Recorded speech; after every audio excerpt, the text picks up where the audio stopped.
Hello madam, ഒന്നിങ്ങോട്ട് തോന്നേ. Madam ആണോ ഈ വർക്ക് ചെയ്യിപ്പിക്കുന്നത്? ഇത് നിങ്ങൾ ഈ റോഡിലാണോ അതോ ടാർ ചെയ്യുന്നത്, അതോ എന്റെ മതിലിലാണോ ടാർ ചെയ്യുന്നത്? ഇത് മതിലേ വീണ്. ഇത് റോഡിലാണ് ടാർ ചെയ്യിപ്പിക്കേണ്ടത്. നിങ്ങൾ ഈ മതിലിനെതിരാണ് ചെയ്യിപ്പിച്ചത്. ശ്രദ്ധിക്കണമല്ലോ, നിങ്ങൾ ശ്രദ്ധിക്കാന്നുള്ളതാണ് നിങ്ങളുടെ ഉത്തരവാദിത്വം. നിങ്ങൾ ശ്രദ്ധിക്കണം.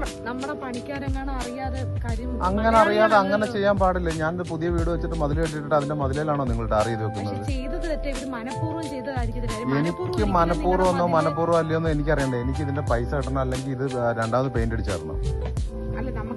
മാന്യമായിട്ട് ചെയ്യണമെന്ന് പറഞ്ഞാൽ പോരാ. അത് ചെയ്തതാ. നിങ്ങളൊന്ന് കാണിച്ചു, നിങ്ങളൊന്ന് കണ്ടു നോക്കി. ഇങ്ങനെയാണോ നിങ്ങളുടെ ടാർ പണി ചെയ്യിപ്പിക്കുന്നത്?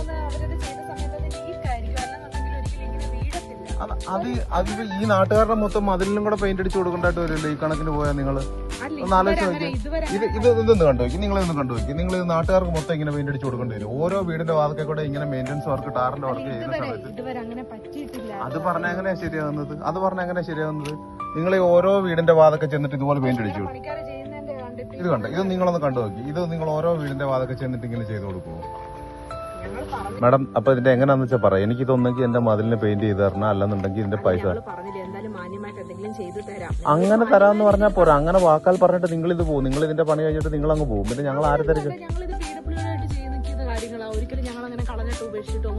അങ്ങനെ പറഞ്ഞാൽ പറ്റത്തില്ല. നാളെ നിങ്ങളുടെ പുറകിന് തിരക്ക് നടക്കലല്ലേ എന്റെ ജോലി. ഇതുകൊണ്ട് ഇപ്പൊ സെറ്റിൽമെന്റ് ചെയ്യണം. ഞാനൊരു കാര്യം പറയാം. ഞാനൊരു എമൗണ്ട് പറയാം.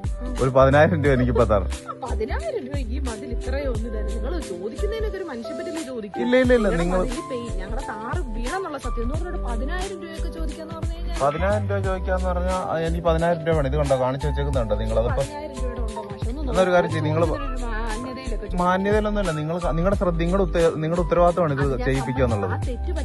ഇതുണ്ട്, നിങ്ങൾ ഇവിടെ മെയിൻ്റെനൻസ് ചെയ്ത് വെച്ചേക്കുന്നതാണ്. പറ്റിയതുകൊണ്ടാണ് ചെയ്യാമെന്ന് പറഞ്ഞത്. അപ്പൊ ചോദിക്കുമ്പോ ഒരു മാന്യത ചോദിക്കും. നിങ്ങൾക്ക് 10,000 രൂപ ഉണ്ടോ? നിങ്ങൾ തന്നെ നോക്ക്. ഞങ്ങൾ ഇതിനടിച്ചേക്കുന്ന പെയിന്റ് ഏതാണെന്ന് നിങ്ങൾക്ക് അറിയാമോ? ഞങ്ങൾ പെയിന്റ് ചെയ്ത് തരാം. നിങ്ങൾ ഈ 10,000-ന്റെ ഇല്ല, ഞങ്ങൾ ഇതങ്ങ് പെയിന്റ് ചെയ്ത് തരാം. അങ്ങനെ ഒരു കാര്യം ചെയ്യും. ഞാൻ ഒരു 10,000 വേണ്ട, ഒരു ജോലിക്കൂലിയും പെയിന്റിന്റെ ചാർജും എല്ലാം കൂടെ ഇട്ടിട്ട് 5,000 രൂപ കൊടുക്കും. 5-10 ലേലം വിളിക്കുന്നോണം വിളിച്ചോണ്ടിരുന്നാൽ എങ്ങനെയാ?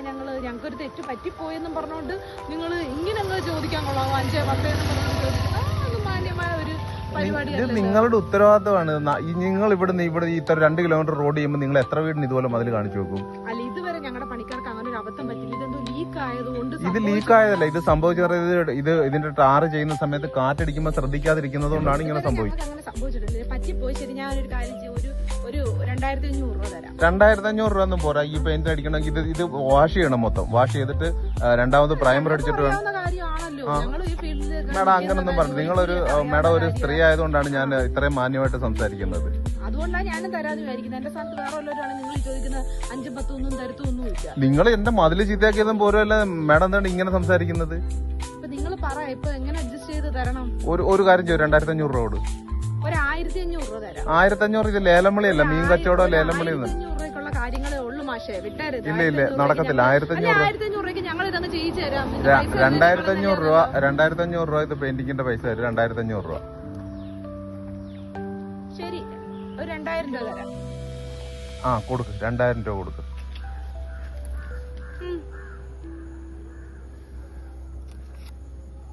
രൂപയുടെ ഒന്നും ഇല്ല. ഇത് 2,000 രൂപയുടെ ഇല്ലെന്ന് നിങ്ങൾ പറഞ്ഞാൽ പറയും. ഇതിന് പെയിന്റ് അടിക്കുമ്പോൾ ഇതിനെക്കാട്ടിലും കൂടുതൽ കാശ് എനിക്ക് ചെലവാകും.